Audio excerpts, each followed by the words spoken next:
اعوذ باللہ من الشیطان الرجیم، بسم اللہ الرحمن الرحیم۔ رب اشرح لی صدری ویسر لی امری واحلل عقدۃ من لسانی یفقہوا قولی یا رب العالمین۔ اللہم صلی علی محمد وعلی آل محمد کما صلیت علی ابراہیم وعلی آل ابراہیم انک حمید مجید۔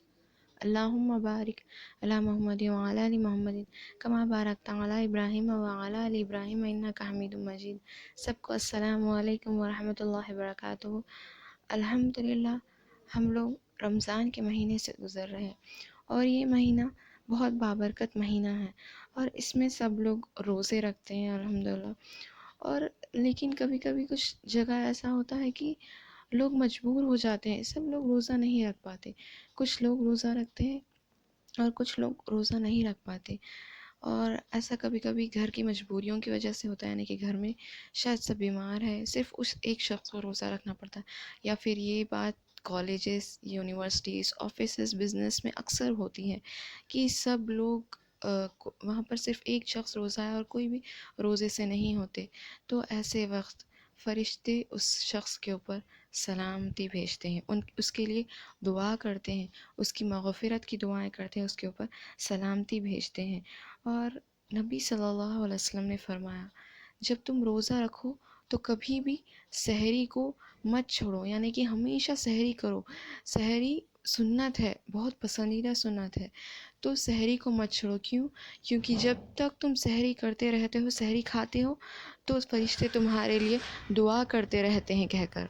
اسی لیے نبی صلی اللہ علیہ وسلم نے فرمایا، تم سحری مت چھوڑو، چاہے وہ ایک گھٹ پانی ہی کیوں نہ پی لو یا پھر ایک کھجور ہی کیوں نہ کھا لو کہہ کر رسول صلی اللہ علیہ وسلم نے فرمایا۔ اور جب ایک شخص روزے سے ہوتا ہے اور اس کے آزو بازو سب کھا رہے ہوتے ہیں، صرف وہ اکیلا شخص روزے دار ہوتا ہے، تو جب تک سامنے والا اپنا پورا کھانا ختم نہیں کر لیتا، شروع سے لے کے اول سے لے کے آخر تک فرشتے اس شخص جو روزے دار ہے اس کے لیے دعا کرتے رہتے ہیں، یعنی کہ سامنے کا شخص کھا رہا ہے اور وہ شخص روزے سے ہے، تو اس کے پہلے دانے سے لے کے آخری دانے تک فرشتے اس روزے دار کے لیے دعا کرتے ہیں۔ اور ایک بار ام انمارہ رضی اللہ عنہ روزے سے ہوتی ہیں، جبکہ نبی صلی اللہ علیہ وسلم نہیں ہوتے، یہ نوافل روزے تھے، تو نبی صلی اللہ علیہ وسلم نے یہ خوشخبری دی، یعنی کہ تمہارے لیے فرشتے دعا کر رہے ہیں کہہ کر یہ خوشخبری دی۔ تو سوچئے، یہ تو صرف نوافل روزہ تھا،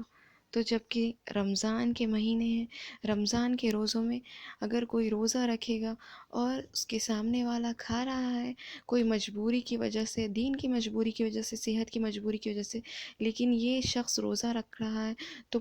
سوچئے کتنے نیکیاں مل رہے ہوں گے اس شخص کو جو روزے دار ہے، کتنا اجر اللہ سبحانہ وتعالیٰ اسے دیں گے جو روزے دار ہے، جبکہ سامنے کا شخص اس کے سامنے کھا رہا ہے۔ اور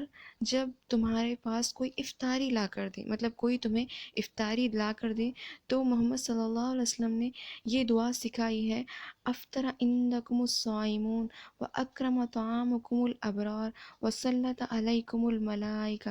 یعنی کہ اس کا مطلب کیا ہے؟ مطلب اگر کوئی تمہارے پاس افطاری تمہیں تحفے میں بھیجے تو تم کیا کرو؟ اس شخص کے لیے دعا کرو کہہ کر نبی صلی اللہ علیہ وسلم نے سکھایا ہے۔ اس کا مطلب یہ ہے، افطر عندکم الصائمون، جو روزے دار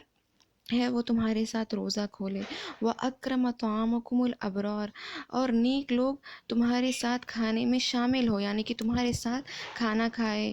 وَصَلَّتْ عَلَيْكُمُ الْمَلَائِكَةُ، اور فرشتے تم پر سلامتی بھیجتے رہیں، یعنی کہ تمہارے لیے دعا کرتے رہیں کہہ کر یہ جو روزے دار ہے وہ دعا دیتا ہے جس شخص کو مطلب جس نے اس کو افطاری لا کر دی، اس کے لیے وہ یہ دعا کرتا ہے، یعنی کہ دیکھیں نا فرشتے، جب فرشتوں کی بھی دعا کرتا ہے وہ، تو یہاں پر دیکھیے نا فرشتوں کا کتنا گہرا تعلق ہے ہمارا رمضان میں، کہ جب وہ ہم لوگ سحور کرتے ہوتے ہیں تب بھی فرشتے ہمارے لیے دعا کرتے ہیں، جب ہم دن بھر